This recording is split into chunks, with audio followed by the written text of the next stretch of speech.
Welcome back to the channel, everyone. Declan from Elross Caravans. Today we've got a ECX18.5 full width off-road caravan behind us. We're going to go through some of its specifications and also a real testament to these customers because they've been able to keep the weight right down by not going overly crazy with the options. So let's check out the specs and features now.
So from previous videos, we always ask for feedback and your comments. So we've taken a little bit of some of people's feedback from the previous videos.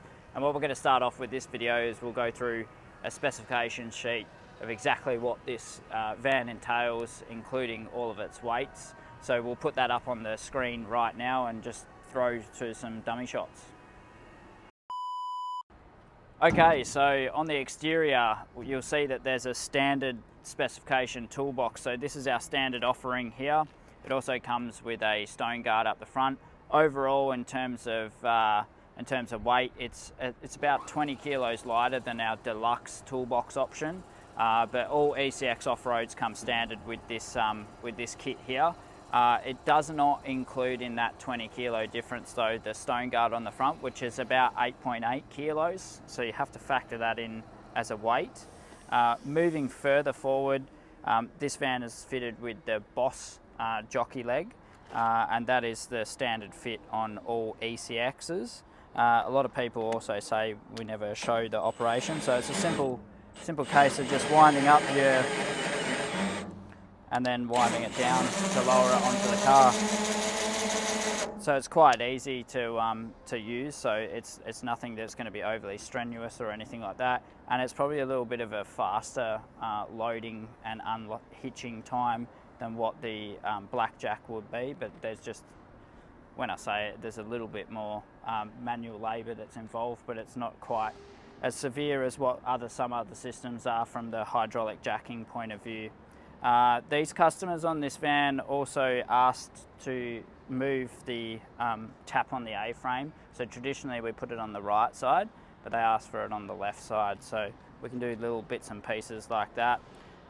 Van's also fitted with the Raptor coat protection on the chassis, which does look nice and smart.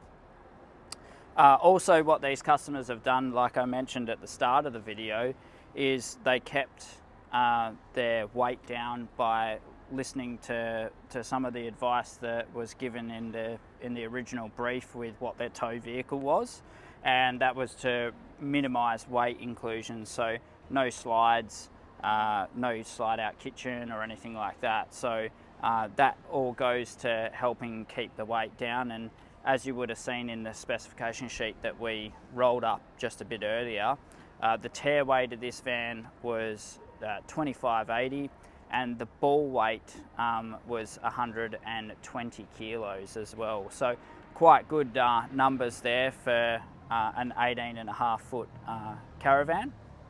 And this has also got a 3.5 ton ATM, so plenty of payload to play with for those vehicles where you wouldn't have such a high GVM to muck around with in terms of making the whole package work. You also notice that there's a lifestyle picnic table that they did option in. Not much of a weight penalty there. And then if Naz pans up a little bit higher, you'll see that these customers also went for our bigger window options. So we don't focus on those sorts of things too much. So I thought this van would be a good one to focus in on today. So standard on a ECX, you'll get a 900 by 450 sized window. That's the standard specification. We've got our reasons for offering that size window for a standard spec, but you can then go and upgrade your front windows in your bedrooms for rear door entry caravans to this larger one, which is an 8 by 1000 size.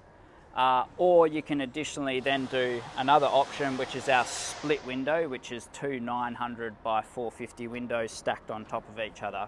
I personally prefer the 900 by 450 split option, especially on this side of your awning area, because when you're entertaining, and I'm short, so it's no problem for me, but if you've got one of these large windows and you have it open and you're a taller bloke, let's say you've had a couple of drinks around the campfire and you're coming back in, knock your head, and yeah, it can be a bit of a headache for you later on.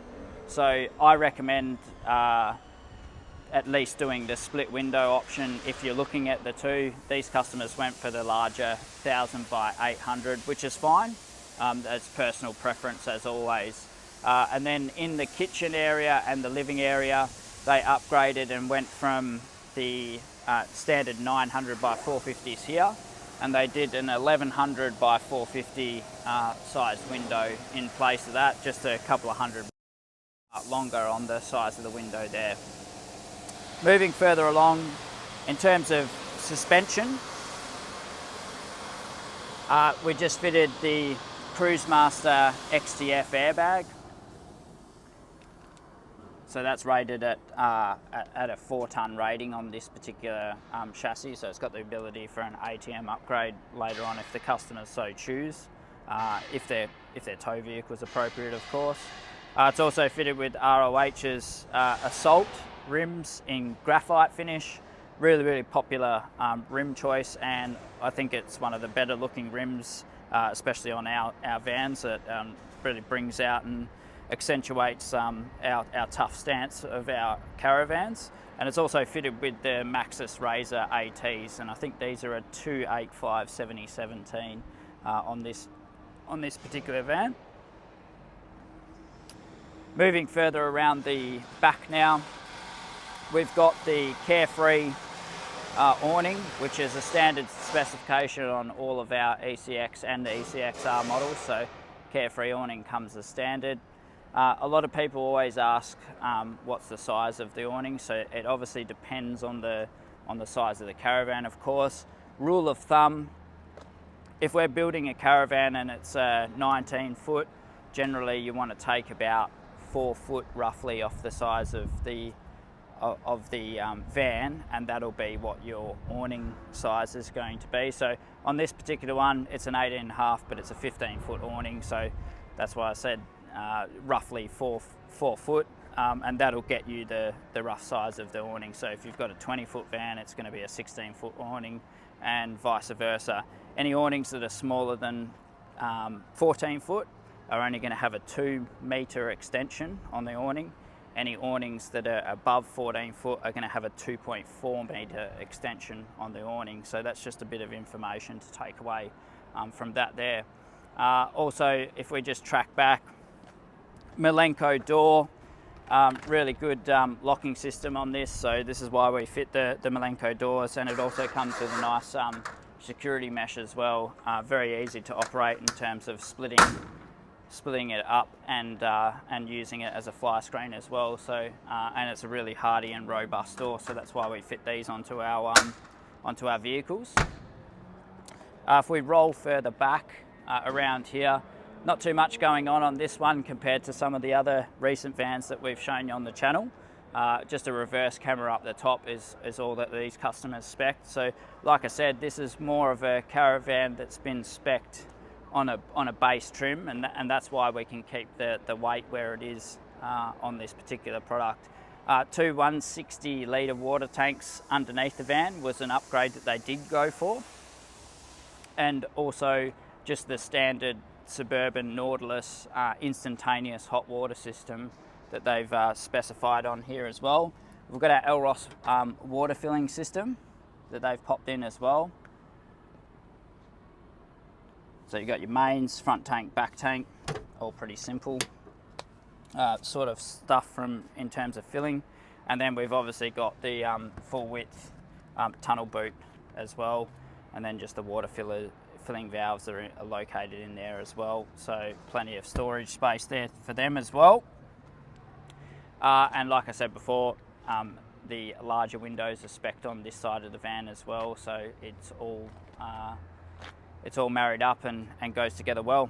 And that about wraps up the exterior side of things, so we'll now move on into the interior.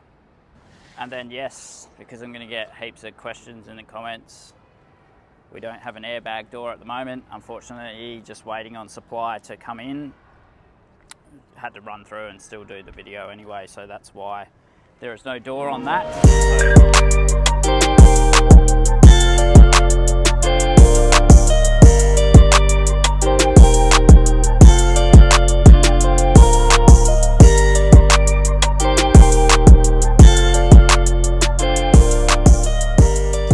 Okay, so another good comment that we got from feedback from previous videos is that we haven't really divulged much on this channel about our internal heights of the interiors. So a lot of manufacturers, that's fixed. From our perspective as a manufacturer, it's very, very easy for us to alter the heights of our caravans in terms of production and production integration into the workshop. So we have set sizes. So in terms of the ECX off-road, which is this platform that we sit here, and the ECXR and all your family range, we specify that the standard height internally from the floor to the roof line is approximately 1980 in terms of height. And then we do actually cater for a lot of taller people as well. So we do a high roof height option, which increases the internal roof height of the van by 100 millimeters to 2080 millimeters from the floor to the top of the roof internally. So that's the high roof option. Of course, if then you want even higher, we can sit down and address that with the sales team as well. So that's definitely a possibility. However, usually those two heights are the two to pick from. Most family vans that we do, which has got a triple bunk, automatically we'll build that van roof height at 2080 mil, because it just gives us a little bit more room to fit the triple bunk in, so your kids are not so crammed in terms of height there for when they're sleeping. So that addresses that. Moving further back now, we've got a Bushman 190 litre as well. So yeah, just the standard spec fridge here in this build, so that's what you'll get if you with just the standard specification. One thing that customers did opt for in here as well, down in the seating area, which I think is a very good option, so you should mention this to the sales team when you're inquiring, is including a double power point down here in the seating area. Very handy if you've got your laptops or anything like that, or you're someone that does working while you're on holiday or working holidays, etc. Really handy just to have that power point down there, so you can plug in and charge your laptop and all that sort of stuff. So very popular option to choose there. These customers also spec'd in a oven, which I would say is a dying breed these days. We probably only fit an oven 2 in 10 vans now, so it's not very common. They take up a lot of room, and obviously you can use that as more storage space, and quite often we see a lot of vans come back in where they haven't even been used. So but we can still do an oven option. This one's just recessed under the bench, so looks a little nicer. But yeah, just a three gas burner on the top there as well. Obviously gas is becoming less and less popular as we roll through the years as well. So no doubt with more regulation tightening, that's going to become a lot more difficult down the track, but that's a story for another day. If we roll further back, we've got obviously the ensuite in here. I said obviously, can't cut it, we just got to keep going. Concertina door, really robust and good vinyl door. So that's the lock position. Obviously has a good amount of noise attenuation for some people that are concerned about that. And if Naz really wants to get in here and get cozy with me, I'll move this out the way because this is what we do on delivery for customers. So we've got an Ogo composting toilet that's been installed in this one. So as you can see, it doesn't take up much room, gives you a lot of space. It's lightweight, saves about 4.5 to 5 kilos over our traditional ceramic one as well. So it's a good weight saving option. And also ease of use, really easy to get in there and change your composting bin and also your wee lid as well if you need to. So check out our previous video that we did on the Ogo composting toilet there. As we move further back, they have optioned in a Kamek washing machine as well. So that's the 2.5 kilo version. They also optioned in the little rollout hamper that we've got here as well for your laundry as well. So that's just popped away there. So that's a good use of the space.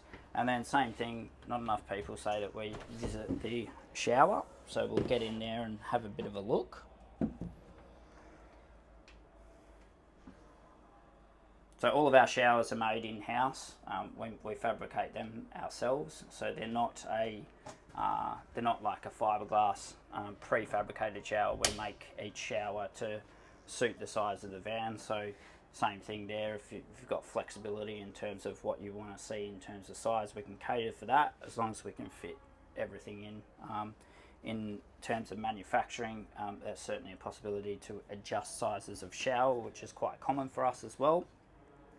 And then just the final thing that I want to touch on this van is the off-grid package that we fitted to this van. So the customers just went for the base off-grid package. So the specifications will be just up on the side of me right now, but I'll run through it. So 400 amps of lithium battery power on this one. It's got 600 watts of solar on the roof. It also has a little Anderson plug that's just in front of the front wheel, and that's there so you can plug in for additional solar to feed in to the system. It also has a 50 amp Anderson plug on the front of the van as well, so the Red Arc manager system that we fit in here can take charge off of the car. And then also it's then fitted with a Red Arc RS 3000 watt auto changeover inverter as well. So this system is a smart system where it will just work out what it needs to work off of. So if it's just on battery power and you want to turn a bit of 240 on, it'll auto recognize that. But if you plug in at park power and you're on 240, it'll recognize that you're on 240 and it'll turn the inverter side off and just switch over to mains power. So there's no manual input that you have to do nowadays with our off-grid packages where you have to flick a manual changeover switch. So it's all automated now, and also then you get the Red Vision screen from Red Arc as well to take care of all of your solar inputs, battery percentage and temperatures, etc. So yeah, so that's essentially what the off-grid package is in this build.